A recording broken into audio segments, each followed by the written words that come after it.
Bonjour à tous et bienvenue dans ce nouvel épisode de AI My Job, le podcast qui explore l'impact de l'intelligence artificielle sur nos jobs et sur nos vies. Je suis Barbara Meyer, RH, basée entre San Francisco et Bordeaux, et je partage avec vous les projets, les impressions et les prédictions de mes invités sur le tsunami AI. Bienvenue dans cette nouvelle saison d'AI My Job. Depuis que j'ai lancé ce podcast, je savais qu'un jour je parlerais de ce sujet essentiel, le recrutement. Alors que vous soyez en train de chercher un job ou que vous soyez en position d'embaucher pour votre équipe, ce sujet vous concerne directement. Le recrutement, c'est bien plus qu'un CV ou un entretien. C'est une rencontre entre des compétences, des ambitions et une culture d'entreprise. Et dans un monde où l'IA transforme nos métiers, nos manières de recruter évoluent elles aussi, j'ai voulu enquêter sur comment trouver le bon équilibre entre humain et technologie. Comment recruter inclusivement tout en restant efficace et surtout, comment se préparer à un avenir où l'intelligence artificielle devient un acteur clé du recrutement. Pour ce premier épisode, j'ai le plaisir d'accueillir Laetitia Pastré, fondatrice de l'agence de recrutement Millennials, qui accompagne les entreprises dans leur recrutement stratégique. Ensemble, nous allons explorer les enjeux actuels du recrutement, les attentes des nouvelles générations et comment l'IA redessine les contours de cette discipline essentielle. Alors, prêt à plonger dans l'univers des ressources humaines à l'heure de l'IA et AI My Job, c'est parti! Merci beaucoup Barbara déjà pour l'invitation. Moi, je suis Laetitia Pastré et ça fait 16 ans que je suis dans le recrutement. 17 ans bientôt même, on compte plus. À partir d'un certain âge, on compte plus. Et je suis tombée dans le recrutement un peu par hasard. J'ai commencé à travailler en Angleterre. Je vendais des appareils d'orthodontie. Donc j'étais sales, voilà. Et puis j'ai décidé de rentrer en France. Et j'avais 24-25 ans, je ne savais pas trop quoi faire. La seule chose que je savais faire, c'était vendre. Donc je me suis dit: «Let's go, on va continuer, sur un rôle de commercial». J'ai rencontré, un grand cabinet, de recrutement dont je vais taire le nom, mais voilà, qui est très connu, parce qu'ils avaient une offre qui pouvait m'intéresser, de sales dans les métiers du paramédical. J'y suis allée, ils m'ont dit: «Écoute, non, tu es trop jeune. Qu'est-ce que tu penses du recrutement?» Je ne savais pas du tout ce que c'était. Ils m'ont expliqué en 2-3 mots, que finalement c'était plutôt, un job de sales. Donc j'ai dit: «Go, why not?» Moi de toute façon j'arrive à Paris, j'ai besoin de payer mon loyer, donc j'ai toute l'énergie nécessaire et ils m'ont dit: «Eh ben, écoute, non, on te prend pas parce que tu es trop jeune». Je me suis dit: «OK, alors je suis toujours trop jeune, donc en fait, ils vont pas comprendre, mais je vais aller, chez leurs concurrents». C'est pas vraiment leurs concurrents, c'était un cabinet, anglais qui venait tout juste de s'implanter à Paris, donc il y avait une toute petite équipe à Paris. Et je suis arrivée vraiment aux prémices et c'était top parce que, j'ai participé vraiment à la création du bureau de Paris sur, les métiers de la tech principalement. J'y suis restée 6 ans. C'est un cabinet qui a été, par la suite vendu à un gros groupe américain, donc j'avais envie de me recentrer sur, ce que j'aimais, à savoir, une petite équipe, tout faire from scratch, c'est ce que j'aime faire. Donc je suis partie dans un autre cabinet qui faisait aussi, ESN, dans les métiers du digital, donc au sens plus large. Je faisais pas que de la tech, je faisais tous les métiers du digital. J'y suis restée 5 ans, c'était une super expérience. J'ai rencontré énormément de gens, bienveillants, qui m'ont beaucoup appris, qui m'ont aussi beaucoup, appris à un peu à lâcher prise sur, comment je pouvais imaginer ma vie.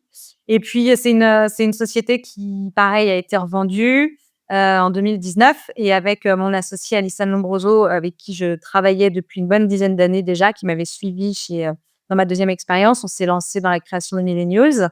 Laetitia commence fort en mettant le doigt sur un problème qui existe depuis toujours. On ne fait pas confiance aux jeunes diplômés. Et ça, c'est révélateur de 2 choses dans notre société. D'abord, cela montre un manque de confiance envers le système éducatif et donc envers sa capacité à former nos jeunes. Ensuite, cela met en lumière une vraie difficulté dans les entreprises, la transmission des savoirs et la compétence à déléguer. En clair, si les managers et parfois même les dirigeants ne savent pas faire confiance et déléguer, cela devient vite un mur infranchissable. Mais bon, je vais redonner la parole à mon invité qui a beaucoup à dire sur le sujet et surtout les solutions à explorer. Donc aujourd'hui, Millennials, c'est un cabinet de recrutement qui accompagne, ses clients dans la construction de leurs équipes digitales. Donc à la fois en CDI, recrutement chasse de tête, mais aussi en prestation, mise à disposition d'experts, freelance, sur tous les métiers du digital, tech, data, produits et marketing digital. Donc on existe depuis 5 ans. On est basé à Paris, à Bordeaux et à Aix-en-Provence. On n'a pas forcément de secteur d'activité en particulier. L'idée, ce qui est vraiment important pour nous, c'est d'avoir envie de travailler avec, les clients qui nous sollicitent ou qu'on sollicite. Que ce soit, une envie parce qu'il y a un match avec la personne et qu'on se dit: «Waouh, si j'avais été amenée, dans une autre vie à changer de travail, j'aurais voulu travailler avec cette personne». Et aussi évidemment, il faut qu'il y ait un match produit. Il faut que le produit nous parle. Il faut qu'on ait envie de parler du produit à nos consultants, à nos candidats, que le candidat puisse ressentir, un vrai enthousiasme pour ce qu'on propose. Et puis évidemment, il y a aussi la fluidité, des échanges, le respect aussi parce que, on est au succès pour la majeure partie de nos contrats. C'est-à-dire que tout le travail en amont n'est pas rémunéré et donc on met évidemment beaucoup d'énergie, beaucoup d'investissement pour trouver les bonnes personnes et parfois ça transforme pas parce que le client disparaît dans la nature. Alors, si vous avez déjà travaillé avec un cabinet de recrutement, vous savez à quel point il est essentiel que ce cabinet vous comprenne vraiment, qu'il saisisse la culture de votre start-up, de votre équipe et de votre entreprise. Et ce que souligne Laetitia est crucial, car c'est la clé d'un recrutement réussi. Si vous pouvez parler en toute transparence avec votre recruteur à propos des candidats et que ce recruteur comprend vos besoins, qu'ils soient exprimés ou implicites, alors vous avez tout gagné. Et avec l'expérience de Laetitia, j'ai voulu lui poser une question. Comment a-t-elle vu évoluer les métiers du digital au fil des années? C'est assez drôle parce qu'effectivement, quand j'ai commencé dans mon premier cabinet, donc c'était en 2008, on était 3 équipes, on était organisées, donc il y avait une équipe qui, plaçait des devs, une équipe qui était plutôt sur, des ERP, donc des experts, SAP, PeopleSoft, et cetera et il y avait une équipe infra sur, tout ce qui était réseau, sécu. C'était assez cloisonné et on faisait vraiment que de la tech et quand j'ai quitté cette société, on était en 2014, on commençait à avoir, des métiers un peu du UX, du UX/UI, de dev web. Oui, c'est ça, de développeur web, sur des technos, front qui commençaient un peu à prendre, pas le lead, mais en tout cas à avoir une certaine importance, dans les évolutions des équipes, tech. Et puis ensuite, quand j'ai découvert tous les autres métiers du digital, j'ai plongé vraiment dans le grand bain et donc effectivement, j'ai, les premiers métiers, produits, marketing sur lesquels j'ai commencé à travailler, finalement, ils ont beaucoup évolué depuis une dizaine d'années parce que on appelait, il y a les terminologies aussi, de chaque, titre qui ont évolué, qui sont, souvent liées aussi aux méthodologies qui sont utilisées. Par exemple, chef de projet à l'époque, chef de projet, MOA, maintenant on va dire que c'est un product owner. UX/UI à l'époque, maintenant ça s'appelle un product designer. Tous les métiers, aussi de l'acquisition, digitale. C'est assez drôle parce qu'avant c'était très global. Je veux un responsable d'acquisition, je veux un traffic manager et maintenant, chaque, levier, est une spécialité à part entière et donc il y a des expertises bien définies, SEO, SIS, CRM, tous les, social media et cetera et donc il faut un expert pour chaque levier alors qu'avant c'était un petit peu, «Bon toi tu fais du digital, très bien, tu vas savoir comment faire». Moi, je vais rester ici pour raviver le feu. Parce que des fois, il se déravive. C'est pour ça. Là, je vais le raviver, là.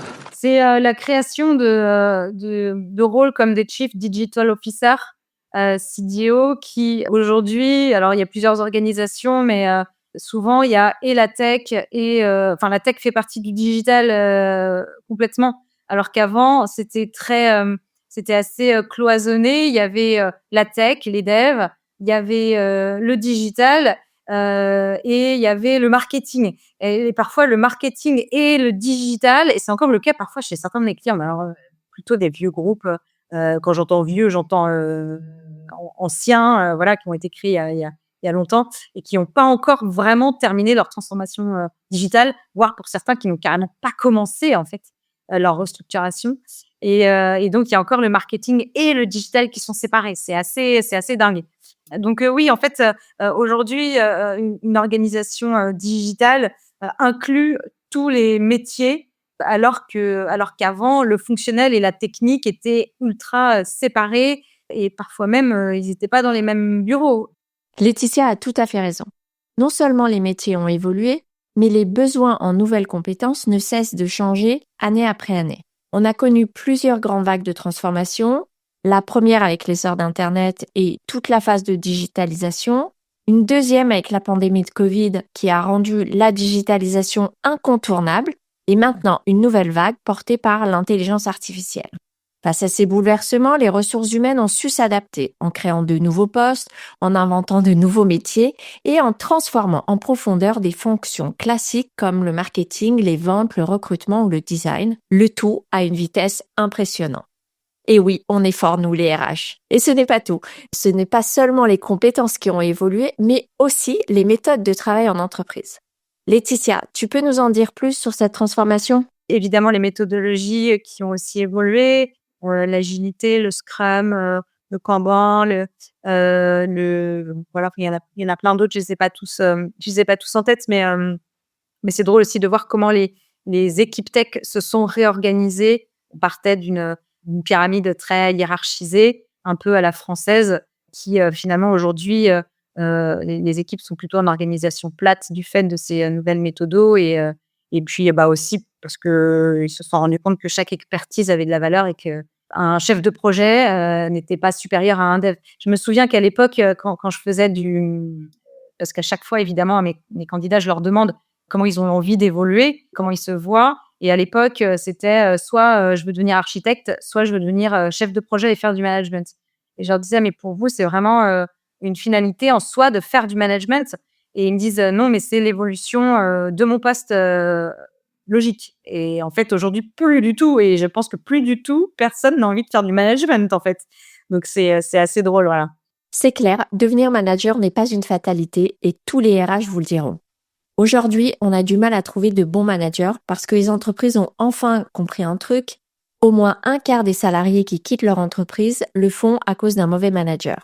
Alors personnellement, je suis ravie de voir des employés qui n'aspirent pas forcément à devenir des managers. Parce que être manager n'est pas un statut social, c'est un métier.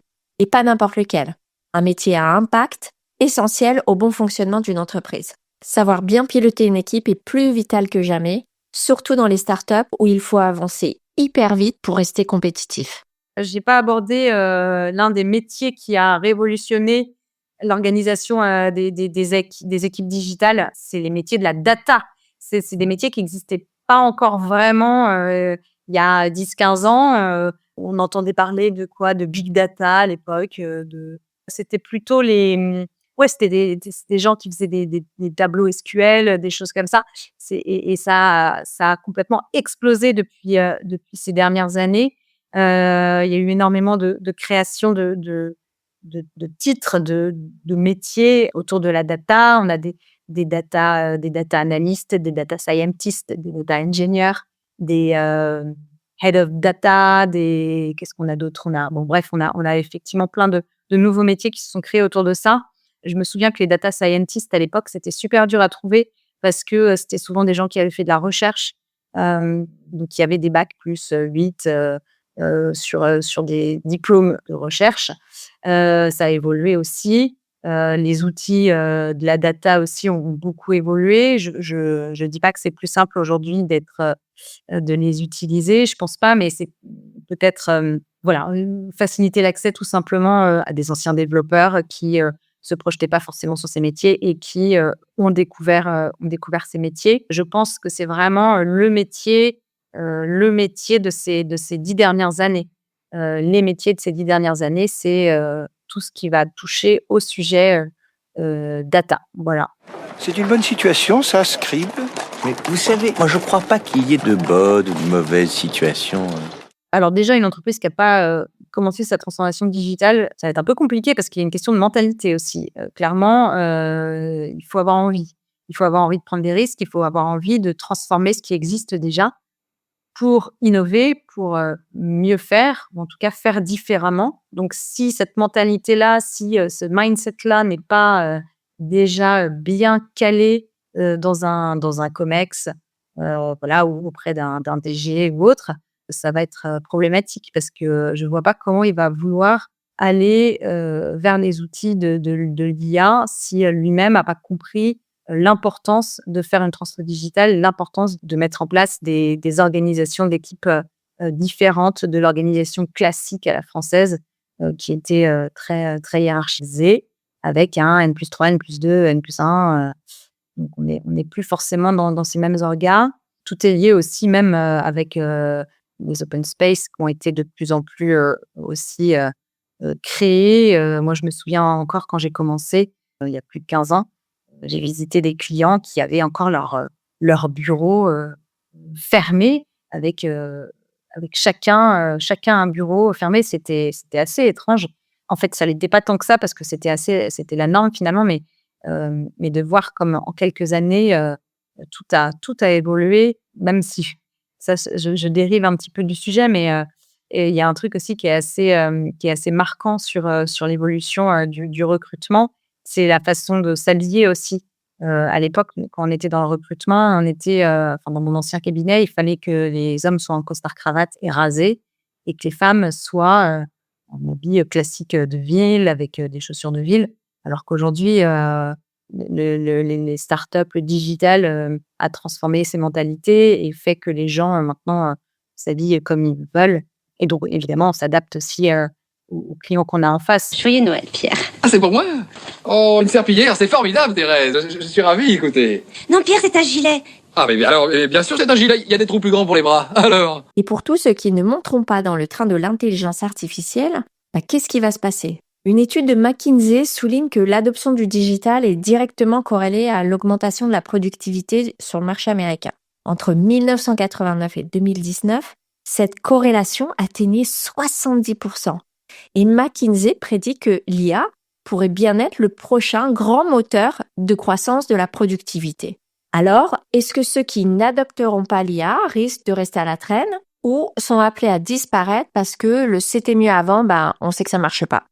En fait, pour moi, il y a plusieurs cas possibles, mais il y a le cas qui va rater, qui va rater le coche, non, parce que je pense qu'on peut toujours rattraper, mais qui va prendre du retard, on va dire, parce qu'elle n'est pas prête, parce que justement, elle n'a pas la notion de l'évolution aussi rapide du marché, ou alors elle ne se rend pas compte de la chance qu'elle a d'avoir des outils à disposition qui vont lui faciliter le travail.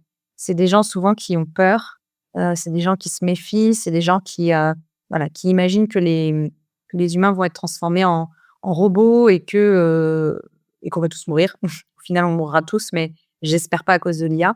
Donc il y a cette mentalité-là, il y a la mentalité de celui qui va essayer de tout tester, de tout vouloir faire le plus vite possible et qui va gaspiller beaucoup d'argent parce qu'il va investir dans tous les produits sur le marché. Il y en a beaucoup, j'imagine, j'ai pas les chiffres, mais j'imagine qu'il doit avoir plusieurs centaines, plusieurs milliers peut-être de produits issus de l'IA qui sortent chaque jour. On va tous mourir! On va tous mourir! Surtout pas avoir peur parce que la peur paralyse et c'est là que ça peut entraîner des ralentissements de croissance, voire peut-être même des sociétés qui vont pas s'en sortir et qui vont être obligées de laisser la place à leurs concurrents qui ont été un peu plus actifs sur ces sujets-là. L'adoption de l'intelligence artificielle passera bien sûr par la volonté, la motivation et je dirais même le leadership des dirigeants d'intégrer l'IA dans leur organisation pour obtenir un taux d'adoption interne maximum. Mais cela soulève de nombreuses questions, notamment sur l'utilisation des données fournies aux intelligences artificielles et les enjeux éthiques qui en découlent. Cela pose aussi des problèmes de cohérence avec les politiques RSE. Pourquoi? Parce que derrière ces systèmes d'intelligence artificielle, notamment les modèles de langage comme les LLM, il y a une infrastructure massive qui consomme énormément de ressources. Les conséquences économiques et écologiques sont donc hyper importantes. Intégrer l'IA dans les organisations nécessite donc une réflexion stratégique non seulement sur les opportunités qu'elles offrent, mais aussi sur les impacts à long terme, qu'ils soient environnementaux ou économiques. Les entreprises devront trouver un équilibre entre innovation technologique et responsabilité écologique et financière. Et toi, Laetitia, t'es dans quelle catégorie de gens? Ceux qui sont super enthousiastes ou un peu réticents? Je suis pas frileuse forcément, mais j'aime bien comprendre ce que je fais. C'est-à-dire que j'ai testé des trucs avant, des mails, des automations de mails, des trucs comme ça. Et en fait, il y a un moment où quand tu as oublié pourquoi tu utilisais ces outils-là, c'est là où tu te rends compte qu'il y a un problème, en fait. Donc, heu, donc il faut savoir, être à l'écoute, savoir être en veille, déstructurer un petit peu notre façon de travailler tout en gardant, en tête et en ligne de fond, en ligne de mire, les valeurs de la société, en fait. Nous, notre métier, le recrutement, avant tout, c'est un métier d'humain. Moi, je vais, démarcher un client qui a besoin de recruter quelqu'un et je vais démarcher un candidat qui a, soit besoin, de trouver un nouveau travail, soit, qui sera curieux parce que je vais lui proposer. Donc je parle à 2 personnes, voilà, mon interlocuteur de gauche, c'est mon client, c'est un humain et mon interlocuteur de droite, c'est mon candidat, c'est un humain. À partir de là, je veux pas perdre ce lien. Donc je vais évidemment, utiliser les outils qui vont être à ma disposition, pour me simplifier la vie. Alors ça veut dire quoi me simplifier la vie? C'est-à-dire peut-être, je vais utiliser tu vois, par exemple, un CRM, qui sera, connecté, sur LinkedIn et qui va avoir, la capacité, ça existe peut-être déjà, sûrement même, d'updater, en temps réel, les profils LinkedIn. Je veux pas tomber, dans les dérives, d'un outil qui va, alors scroller pourquoi pas, mais contacter les gens pour moi. Que ce soit sur, du bizdev, que ce soit, sur, du recrutement. Ok, Laetitia est clairement dans la catégorie des gens qui aiment le contact humain et qui ont besoin de ça pour exceller dans leur job. Mais comment ça se traduit avec les clients et les candidats? Comment utiliser l'IA pour se faciliter la vie tout en gardant ce contact humain? Un client, qui va faire appel à un cabinet, ce qu'il veut, c'est pas des CV, en fait. Parce que c'est facile, un CV, enfin, faut pas oublier que 80 des CV sont du bullshit. C'est-à-dire que, si vous mentez pas sur un CV, c'est que vous êtes, pas normal, quoi. Et tout le monde va mentir sur un CV, que ce soit sur un diplôme, alors ça, c'est un peu grave, mais ou que ce soit sur des dates, ou que ce soit, sur des prétentions, enfin sur un salaire et cetera. Et c'est complètement normal. Et donc le client, il va vouloir qu'on lui présente des personnes. Il veut pas qu'on lui présente des CV. Il va évidemment nous dire: «Bon, bah, moi, j'ai besoin, j'en sais rien, d'un développeur, PHP, Symfony, full stack, voilà, Angular, bref, qui parle anglais couramment et qui, a déjà travaillé sur, une marketplace, B2C». Je dis n'importe quoi. Donc ça, OK, d'accord, ça, c'est ses critères. Mais il y a combien de CV? Il y a des millions de CV de gens comme ça, en fait. Donc ce qu'il va chercher, c'est quelqu'un qui va alors qui en fait, c'est des soft skills qu'un outil d'intelligence artificielle ne peut pas détecter aujourd'hui. Peut-être que ça viendra par la suite, j'en sais rien mais j'en sais rien, hein, peut-être. Mais là, aujourd'hui, il faut que ce soit un humain qui parle à un humain et tous les candidats qu'on présente à nos clients, même si le CV est parfait, si on sent qu'il y a un truc qui déconne, sur sa manière d'être, sa manière de faire, voilà, sur sa façon de parler, même sur sa manière, de communiquer avec nous. Un candidat qui a eu un entretien, qui va mettre une semaine, pour nous donner son feedback, bah, ça donne pas bonne image. C'est vrai, les modèles comme GPT ne sont pas encore assez performants pour détecter les soft skills d'un candidat, analyser son langage corporel ou bien prendre en compte tout le contexte. Mais cela viendra sûrement car la Silicon Valley y travaille déjà activement. Alors en attendant, je pose la question à Laetitia. Comment fait-elle, sans intelligence artificielle, pour faire la différence entre deux CV? Aujourd'hui, j'ai envie de te dire que plus personne n'en fait, que plus personne ne les lit.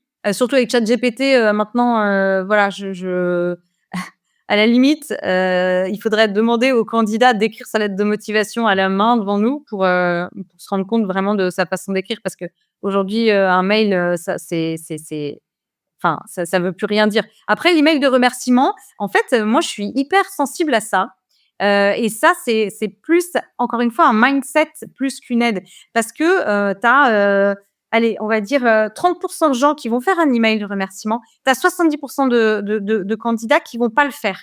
Parce qu'ils ont oublié, parce qu'ils n'ont pas jugé bon de le faire, parce que plein de raisons. Ça veut pas dire qu'ils vont pas avoir le job, hein. C'est pas parce que tu écris un email de remerciement après un entretien que tu vas avoir le job forcément. Mais c'est une logique aussi de bonne manière, encore une fois, on parle pas à un robot et le robot, il s'en fiche s'il reçoit, une lettre, de motivation ou un remerciement. Lui, ce qu'il va checker, c'est, ton niveau, en PHP, et il va te proposer, ceux qui ont, 100 99 et 98. Alors que quelqu'un qui a que, 75 mais qui t'a fait un beau mail de remerciement et tu sens que, bah, le truc déjà, il y a pensé et tu sens qu'il y a mis quand même un peu de cœur, bah, ça fait la diff, quoi, vraiment. Mais que fait-on avec nos CV, sachant qu'il est désormais facile d'en créer un avec ChatGPT? Laetitia, en tant que recruteuse, comment procèdes-tu pour dénicher les véritables talents au-delà des CV générés par l'IA? Le CV, il existe de moins en moins, et je pense qu'il va complètement, disparaître d'ici, quelques années parce que les gens n'envoient plus de CV, ne répondent plus, forcément avec un CV. Nous, c'est vrai qu'on travaille beaucoup avec LinkedIn aujourd'hui, c'est notre outil principal et ce que je veux dire, c'est que, j'ai un client qui va me dire, «Moi, je veux un gars qui fasse ça, ça, ça» et souvent, tout le temps d'ailleurs, je demande: «OK, quelles sont, vous pouvez me donner quelques idées?» enfin, quelques idées, oui, où aller chasser. Est-ce que pour vous, il y a des sociétés, dans lesquelles vous savez que, que les personnes qui sont passées par cette société ont, soit telle ou telle valeur, soit telle ou telle compétence, soit, voilà, telle ou telle, façon de faire, méthodologie donc le client va me donner des noms de sociétés et en fait, moi, ce que je vais faire, c'est pas tant utiliser les mots-clés parce que, finalement, sur LinkedIn, il y a plein de gens qui mettent pas leur LinkedIn à jour. Mais, c'est, aller chercher tous les gens qui ont travaillé, soit, sous la direction de cette personne parce que cette personne était un super manager et savait recruter les bonnes personnes, soit qui ont travaillé dans cette société, parce qu'ils ont appris un truc que personne ne sait faire, par exemple. Donc finalement, l'IA peut m'aider pour ça. Alors depuis un bon moment, les logiciels de recrutement filtrent les CV en cherchant les mots-clés spécifiques. Avec l'arrivée de l'intelligence artificielle, ces outils deviennent encore plus sophistiqués et ils ne se contentent plus de repérer les mots-clés, mais ils peuvent maintenant analyser en profondeur les expériences, les compétences et les formations pour voir si elles correspondent vraiment au poste. Ils sont même capables de détecter les incohérences ou les informations manquantes et d'évaluer si un candidat pourrait bien s'intégrer à la culture de l'entreprise. Mais avec toutes ces automatisations, je me demande, en tant que recruteuse, est-ce que ça te fait un peu peur pour ton métier? Ou alors tu penses que l'IA pourrait remplacer certaines tâches humaines dans le recrutement et donner une chance à ton travail d'être plus efficace et plus agréable? Si j'avais un outil je lui dis: «Écoute, voilà, donne-moi, tous les développeurs qui sont passés, dans cette société, de 2015 à 2021, qui ont travaillé avec, monsieur Trucmuche». Et là, si l'IA est capable de me sortir tous les noms des, 50 développeurs qui ont été dans cette équipe à ce moment-là, ça peut m'aider vraiment, en fait. Plus que le matching mots-clés. En fait, le client, il va s'en fiche, encore une fois, tu vois? Parce que, enfin, je parle beaucoup de la tech, parce que c'est principalement, les sujets de recrutement qui sont les plus compliqués à traiter. OK, une stack technique, tu vas avoir, 50 mots dans une stack technique. Personne ne connaît les 50 mots, ça c'est pas possible. Donc, à part, taper, PHP, Symfony, MySQL, enfin ça c'est je simplifie beaucoup les choses parce que évidemment, voilà, mais c'est pour donner un peu un exemple. Bah, finalement, ça va pas être assez, pertinent pour moi. En tout cas, la recherche par mots-clés, si un outil m'aide à me faire une liste, de candidats qui ont les bons mots-clés. Mais Laetitia, qu'est-ce que tu nous dis côté candidat? Comment vivent-ils ces évolutions? Moi, je me mets à la place aussi du candidat. C'est-à-dire que si il n'est pas contacté par un humain, il est contacté par un robot qui va lui dire: «Tu corresponds à tel, job. Est-ce que tu as envie d'y aller?» «Oui, d'accord, mais j'aimerais bien en savoir un peu plus, en fait, parce que moi, je vais pas, n'importe où». Donc, les candidats, ce qu'ils nous demandent, c'est l'environnement, c'est, évidemment, l'équipe, c'est, le management, l'environnement global, de confort de vie, tu vois? De confort de, OK, est-ce que je peux faire du télétravail? OK, est-ce que le manager, est comme ça et comme ça? Est-ce que je peux aller boire un café avec, quelqu'un de l'équipe avant de prendre ma décision? Donc ça, l'IA, clairement, il n'est pas capable de le faire. Donc, je pense que ça peut nous aider dans un premier temps, mais en même temps, j'ai pas envie de mettre les CV à côté, en fait. Je pense que si j'utilise ces outils pour me faire un screening, un premier screening, je regarde ce premier screening, je propose une shortlist de ce premier screening et en même temps, en parallèle, je vais regarder ceux qui sont restés à côté avec mes petites mains pour voir si je suis pas passée à côté de The Pépite. Bon, il est évident que les candidats et les recruteurs utilisent l'IA. Pour un candidat, il est essentiel de ressentir la culture de l'entreprise, tout comme le recruteur doit bien connaître le candidat. Mais Laetitia, quels conseils donnerais-tu aux candidats pour naviguer dans ce nouveau contexte ? C'est bien de se connaître. C'est bien si quelqu'un te dit quelles sont tes 3 qualités, quels sont tes 3 axes d'amélioration, c'est bien de se connaître et d'être capable de le dire, d'être capable d'analyser. Mais parfois, c'est hyper dur. Donc, ça peut être des outils qui peuvent aider un candidat à justement travailler un peu ses soft skills et réussir à se mettre un peu plus en avant en entretien, en fait. Je pense que c'est un exercice qui est très dur, l'entretien d'embauche, pour quelqu'un qui n'est pas habitué, quelqu'un d'un peu timide ou voilà, il y a plein de raisons pour lesquelles on peut rater un entretien d'embauche. Et donc, peut-être des outils qui pourraient permettre de se valoriser, de se mettre plus en avant, d'avoir des phrases d'accroche, des mots d'accroche un peu plus pertinents qui ne sont pas forcément liés à une fiche de poste et à une stack technique. Et pour notre photo de profil, par exemple, sur LinkedIn, tu nous conseillerais quoi, Laetitia ? Parce que je sais pas vous, mais moi, mon fil Instagram, il est plein d'outils AI qui te permet de faire une photo de profil professionnelle, hyper claire, hyper nette, à partir de tes photos à toi du quotidien. Bon, je sais pas si vous avez essayé, c'est pas toujours très efficace, mais quand ça marche, c'est vraiment canon. Franchement, en tout cas aujourd'hui, les photos AI, ça se voit vachement sur un CV ou sur LinkedIn. Moi, ça me pose pas forcément de problème parce que chacun fait ce qu'il veut de sa tête sur son CV. Mais c'est vrai que autant laisser sa tête normale, quoi. Même si on se trouve pas beau, ça sert à rien de transformer sa tête parce que de toute façon, quand vous irez en entretien d'embauche, il faudra bien que vous montriez votre vraie tête. Vous n'allez pas arriver avec un masque, en fait. Donc, soyons LinkedIn, pour moi, c'est le reflet vraiment de la réalité, même si on sait qu'il peut avoir, et il y a sûrement un peu de bullshit, mais il faut garder quand même une certaine sincérité. Et je pense qu'une photo, une vraie photo, c'est toujours mieux qu'une image d'IA. Bon, on arrive à la fin de cet épisode, mais j'ai quand même envie d'entendre Laetitia nous parler du marché des agences de recrutement. Comment ça va se passer ? Est-ce que ça va clarifier le marché en laissant de côté les plus faibles ? Ou est-ce que du coup, ça va créer de nouveaux cabinets qui vont se créer grâce à l'intelligence artificielle ? Comment ça va se passer tout ça ? En fait, on est dans un milieu le hyper concurrentiel. Nous, on a énormément de concurrents. Et parfois, je pense qu'un client, il s'y perd, quoi. Il est tellement harcelé par les cabinets de recrutement qu'il ne sait plus trop où donner de la tête. Je pense qu'avec l'IA, il y a beaucoup de choses, effectivement, qui vont s'automatiser. Les cabinets qui ont mis en avant il y a quelques années le matchmaker, tu vois, l'appli de rencontre entre le candidat et le client. C'était assez novateur à l'époque. C'était chouette et ça a peut-être marché, mais là, ils vont se faire complètement dépasser par des outils qui font que s'ils n'ont pas appris à travailler de façon, encore une fois, artisanale, ça va être compliqué pour eux, je pense.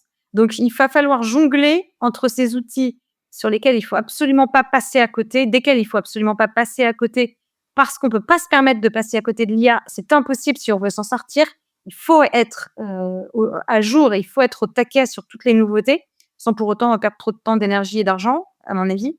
Et en même temps, garder en tête que que notre métier principal peut-être évoluera sûrement, se transformera peut-être, mais en tout cas, j'ose espérer, existera encore dans 10 ans, 15 ans, 20 ans, parce que les sociétés sont représentées par des humains et les humains recrutent des humains. Et tous les métiers ne peuvent pas être transformés par un robot. Et voilà, c'est la fin de cet épisode consacré au recrutement à l'ère de l'IA. Un grand merci à mon invitée Laetitia Pastré pour ses précieux éclairages et son partage d'expérience. J'espère que cette discussion vous a inspiré et donné des clés pour mieux comprendre comment l'intelligence artificielle transforme le monde du recrutement. Et si cet épisode vous a plu, pensez à vous abonner à AI My Job pour ne manquer aucun des prochains épisodes. Et surtout, laissez-nous un commentaire, 5 étoiles sur votre plateforme d'écoute préférée et partagez ce podcast avec votre réseau. C'est grâce à vous que l'aventure continue. Dans le prochain épisode, nous irons encore plus loin. Nous continuerons à explorer l'impact de l'IA sur le recrutement, mais cette fois-ci sous l'angle du RGPD, de l'éthique et des stratégies de cabinet de recrutement face à ces enjeux. Allez, en attendant que l'IA nous prenne le job, eh bien, travaillez bien!